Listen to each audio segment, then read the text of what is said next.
இதுவரைக்கும் நெல்லை அரோமாவை சப்ஸ்கிரைப் பண்ணாதவங்க கீழ இருக்கிற ரெட் கலர் பட்டனை பிரஸ் பண்ணி சப்ஸ்கிரைப் பண்ணிக்கோங்க. அப்படியே அது பக்கத்துல இருக்க பெல் ஐகானையும் கிளிக் பண்ணிக்கோங்க.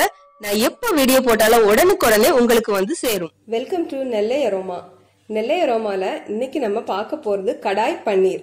இந்த கடாய் பன்னீருக்கு முதல்ல கொஞ்சம் மசாலா வறுத்து அரைக்கணும்.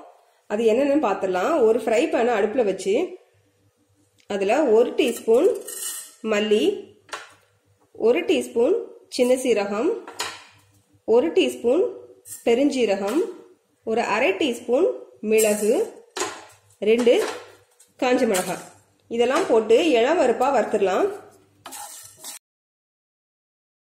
மசாலா நல்லா வறுபட்டு வாசனை வந்ததும் ஸ்டவ் ஆஃப் பண்ணிட்டு இதுல ஒரு அரை டீஸ்பூன் வெந்தயக்கீரை, காஞ்ச வெந்தயக்கீரை, கசூரி மேத்தி அதை சேர்த்துக்கலாம். அதை சேர்த்து இந்த மசாலாவை கொஞ்சம் ஆற விட்டுட்டு மிக்சியில கரகரப்பா அரைச்சு எடுத்துட்டு வந்துடலாம். மைய அரைக்கணும்னு அவசியம் இல்ல, கரகரப்பா அரைச்சா போதும். அதே ஃப்ரை பேன்ல 1 டீஸ்பூன் எண்ணெய் ஊத்திக்கோங்க. இதுல ஒரு பெரிய வெங்காயம் கொஞ்சம் வதங்கட்டும். இந்த வெங்காயத்து கூட ஒரு 5 முந்திரி பருப்பு, ஒரு 1 இன்ச் சைஸ் இஞ்சி, அப்புறமா ஒரு 4 வெள்ளைப்பூடு.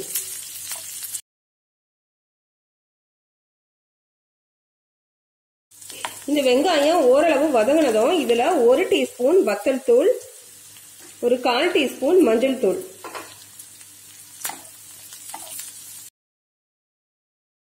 இந்த மசாலா வதங்கி கொஞ்சம் பச்சை வாசனை போனதும் இதுல நம்ம தக்காளி ஆட் பண்ணலாம். ஒரு பெரிய சைஸ் தக்காளி 1, அப்படி இல்லைன்னா 2 சின்ன தக்காளி.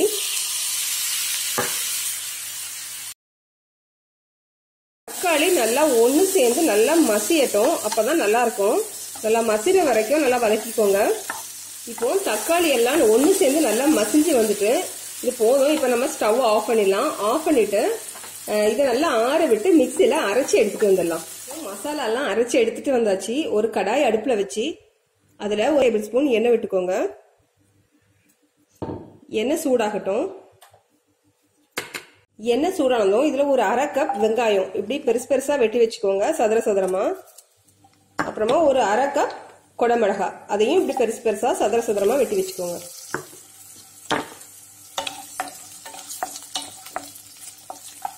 கொஞ்சம் வதக்கிக்கோங்க. குடமிளகாய் சேர்த்து பண்றதான் கடாய் பன்னீர், கடாய் சிக்கன் எல்லாமே. லைட்டா வதங்கட்டும். இது லைட்டா வதங்கினதும் நம்ம அரைச்சி எடுத்துட்டு வந்து அந்த கடாய் மசாலா அதை போட்டுடலாம்.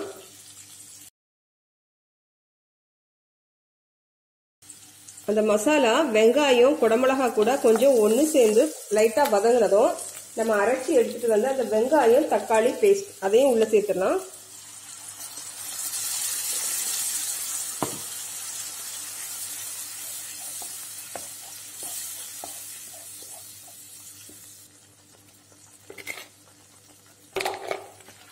அடுத்து இந்த கிரேவிக்கு தேவையான தண்ணீர்.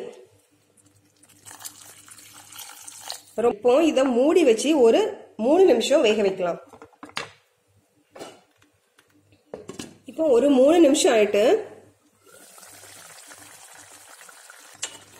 மசாலாலாம் நல்லா ஒண்ணு சேர்ந்து நல்லா வந்திருக்கு. இப்போ இந்த பன்னீரை நம்ம ஆட் பண்ணிடலாம். இது நான் எடுத்திருக்கிறது 150 கிராம் பன்னீர், வீட்டுல செய்த பன்னீர்.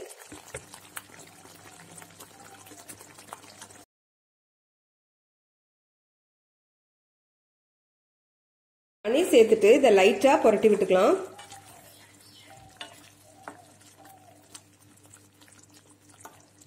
இப்போ இதை மூடி வச்சு என்ன ஒரு 2 நிமிஷம் வேக வச்சிடலாம். மூடி வச்சிடலாம். இப்போ ஒரு 2 நிமிஷம் ஆயிட்டு நம்ம கடாய் பன்னீர் ரொம்ப வாசமா நல்லா ரெடி ஆயிட்டு நம்ம ஸ்டவ் ஆஃப் பண்ணிடலாம்.